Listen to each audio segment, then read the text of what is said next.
First time in an elevator, I'm always used to say, good morning. Nobody said anything back. The hardest is like knowing that my mom was getting older, so she enjoys like going out with me to shop, and she shares with me that she really missed those days. Ready? So nice to meet you. Hi, nice to meet you. My name is Anya. My name is Charmaine. Felt like a blind date, right? Fortunately, we're both girls because I don't think our husbands will allow us to be doing this with another fellow man. So Anya, that's a really lovely name. Where are you originally from? I'm originally from Netherlands. So I came to Singapore with my partner 2.5 years ago. How about yourself? I grew up in Singapore. I was born in Singapore, and then I moved to Sydney, and I've been there for like more than a decade, and recently just came back. How would you describe your life in Singapore here right now? I'm still adjusting. I think a lot has changed after 10 years, but I think it's really, really nice reconnecting back with friends and being able to spend a bit more time with the family as well. What I really like about Singapore is there is such a variety of food. I love personally the laksa. Everything is so convenient. You need to go to a place, it's more than 5 minutes. People always say, oh, that's too far la. I said, no la, it's fine. I'm very used to traveling. Public transport, the safety, and also the running scene here is great. So I like the way, Anya, you put in your la. 9 months ago, we followed a Singlish course. Oh wow. There's really a course here. But I can't believe you can actually earn money like teaching Singlish.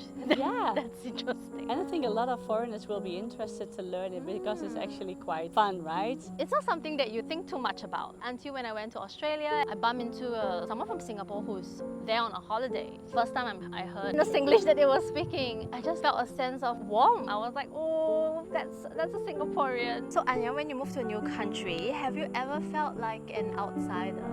The moment when I felt an outsider was my first time at work in an elevator. I'm always used to say, good morning. Nobody said anything back. And there was one uncle beside me and he said, Miss, are you new here? I said, yes. Yeah, he said, but this is our culture, so it's not rude. I was really happy that he showed that with me. And I'm like, this is part of the learning journey. The first weeks, I didn't know anyone else. So what I did was, every night, I went to a different hawker. I approached the aunties and uncles. At first, they were like, why does she want to talk to me?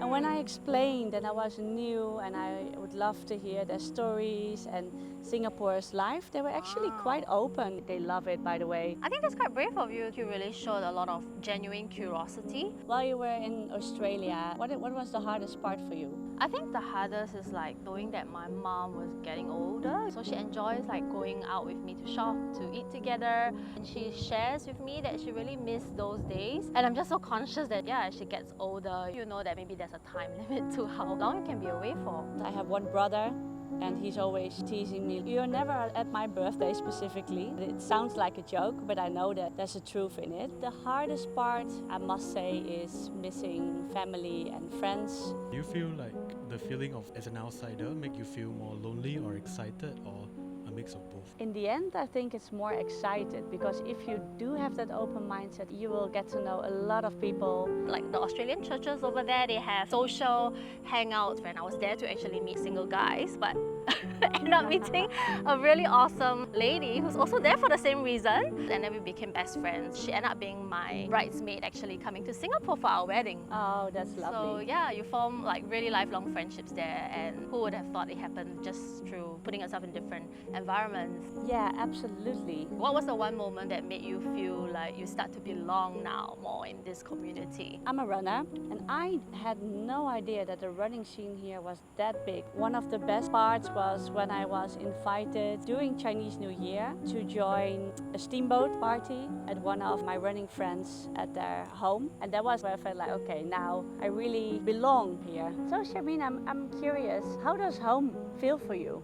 I used to think home was a place, but I realized eventually it became my home is just because I found my community, I find really good friends. Eventually met my husband over there. But then Singapore has always remained home for me. So I would say I found two homes. Home is where, the people you love is actually surrounding you. I also have two homes. When I go back to Netherlands, of course, that's definitely home. But I also say to them, like, I'm going back home where Singapore is, where you also have a different life and also surrounded by great people around you. The moment that I really felt home was the moment that Roy came a month later and I was proud of knowing the ways. Oh, you're the local now. Knowing the Showing him local. the way, yeah. Exactly, yeah. Mm. I really felt like this is our home now.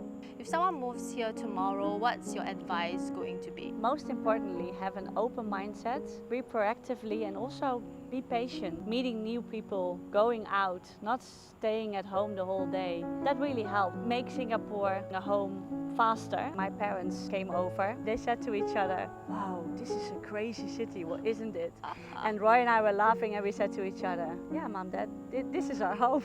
Oh, Yeah. yeah, that's really lovely. It's really great meeting you, by the way. Yes, likewise. It will be really interesting to see how you look like. Yeah, me too. I got a hint. You said you're tall. So the hawker people said you were tall. Now you guys can turn around and see each other for the first time. Ready? So nice to meet you. Oh, so lovely to meet Hello. you. Aww. It was a nice chat, right? Yes, it was. Yeah. Yeah. It's like, I feel like love is blind thing. Like finally you put a face to the To the voice. person. Yeah.